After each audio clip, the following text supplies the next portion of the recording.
All right, here we go. Read aloud number 2. I can't promise it'll be better, but I can promise I'm going to read it to you. Also, we didn't get to spend St. Patrick's Day together, hence my hat. Tuck in my tag here so you can't see it, or maybe not because it's on the outside.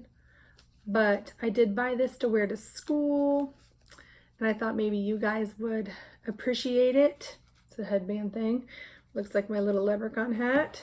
So I know it's not St. Patrick's Day, but at least I'm going to get to wear it once. So there's that. I'm going to read, and then we're going to do another discussion question where I'm going to post a question or ask a question at the end, and you have to respond to that below in the comments. So you would have had to listen to the video to know what the question is.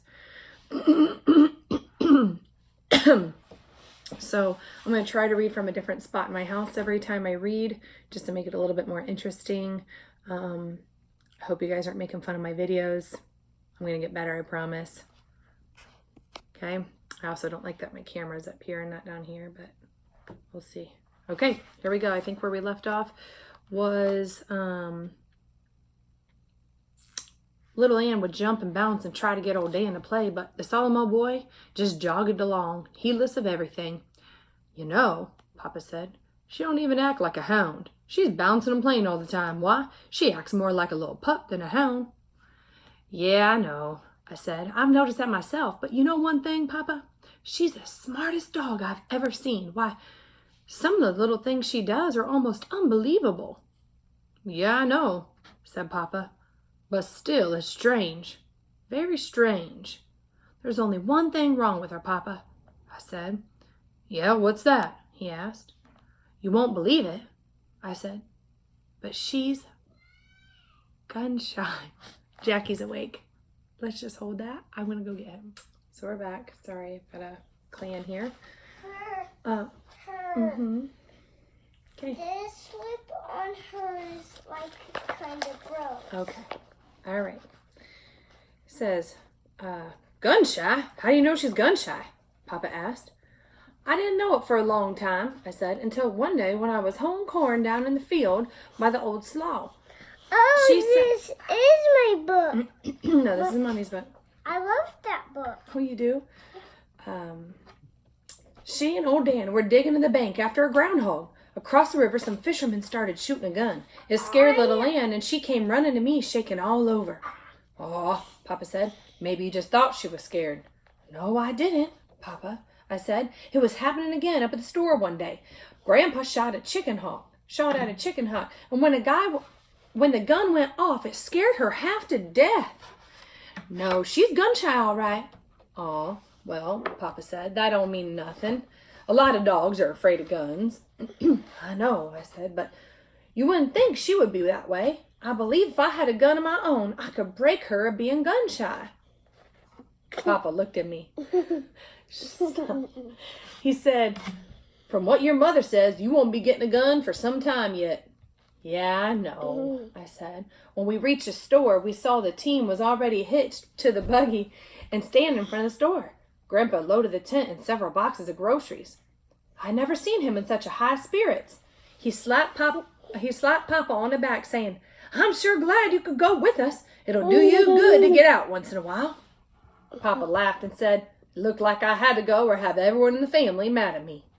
Looking at the buggy, I saw my axe. I didn't think I ever wanted to see it again. There's a small group and you are cleaning up this room over there. I was climbing. Okay, I gotta read, okay? And you're just getting a little taste of what it's like to be home with a 3-year-old trying to do schoolwork, okay? I didn't think I'd ever want to see it again, but for some reason... I just was on the carpet, then I started playing on this. But for some reason, it didn't look like I thought it would. There was no blood on it, and it looked harmless enough laying there, all clean and bright. Grandpa saw me looking at it. He came over. I kept it a few days, he said, just in case the marshal wanted to ask questions. Everything seemed to be all right now. Not from Paw Patrol. Different marshal. Everything seems to be all right now. We may need a good axe on this hunt. Grandpa sensed how I felt about the axe. He waited in silence for my answer. The excitement of the hunt was so strong in me, even the sight of the axe brought back only fleeting remembrance of Reuben's accident. I said, Reuben? yeah, shh. There's another woman at my school that's 2. Yeah. Shh. Okay, Jackie, please. Mommy's got to read. I'll show you something. What is it? Grandpa laughed. Oh, sorry. I said, yes, we will need one. Besides, it's a good one, and there's no use in throwing it away. Grandpa laughed, reached over, and screwed my cap around on my head, saying, that's the boy. That's what I wanted you to say. Now, you better go to the barn and get some hay and make a bed in the buggy box for your dogs. Aw, Grandpa, I said, they can walk. They don't ever get tired. Besides, they're used to walking. Walk? Grandpa almost shouted. They're not going to walk. No, sir, not if I can help it. You want them to be footsore when we get there? Papa chuckled and said, we can't win a gold cup with 2 foot-sored hounds, can we? Of course not, Grandpa said. Now you go and get that hay like I said. As I turned to go to the barn. No, thank you. Okay, sure, go turn it on. As I turned to go to the barn, I couldn't help but smile. It all made me feel good to have my papa and grandpa so concerned about my dogs. I'd only taken a few steps when Grandpa said, oh, wait a minute. I stopped and turned around. Walking up to me, glancing toward the house as he did, he whispered, in that empty kraut barrel in the harness room, there's a jug of corn liquor. Cover it up in the hay so your grandma won't see it, and bring it back with you. With a twinkle in his eye, he said, you never can tell when we'll need some medicine. I knew my father wouldn't drink any of the liquor, but if Grandpa wanted me to take out a whole barrel, it was all right with me. Just when I thought we were ready to leave, Grandma came bustling out. Let me hold that for you. Okay. Grandpa got nervous. He whispered and asked, did you hide the jug good? I nodded my head. Grandma handed Grandpa a pair of long-handled underwear and a scarf, saying, I knew you'd forget something. Grandpa snorted, but he knew there was no use arguing with her. What is this called? It's just for Mommy. She started picking around in the groceries, asking about salt, pepper, and matches. Nanny, we've got everything, he said. You must think I'm a baby, don't know how to pack a grub box. A baby? Hang on, I'm almost done. A baby, I saw. A baby? Grandma snorted. Why, you're worse than a baby. At least they have a little sense. You don't have any at all. An old codger like you ain't chasing no coons all over the hills. At her bitter remark, I thought Grandpa was going to blow up. He snorted like Daisy, our milk cow, when she had seen a booger. I crawled up in the buggy box with my dogs and hung my feet out. Grandma came over and asked me about warm clothes. I told her I had plenty. She kissed me goodbye, and we were on our way. And that is the end of that chapter. Chapter 14. We'll start 15 next time. Okay. Say bye.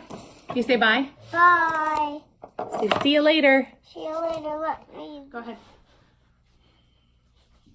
Whoa.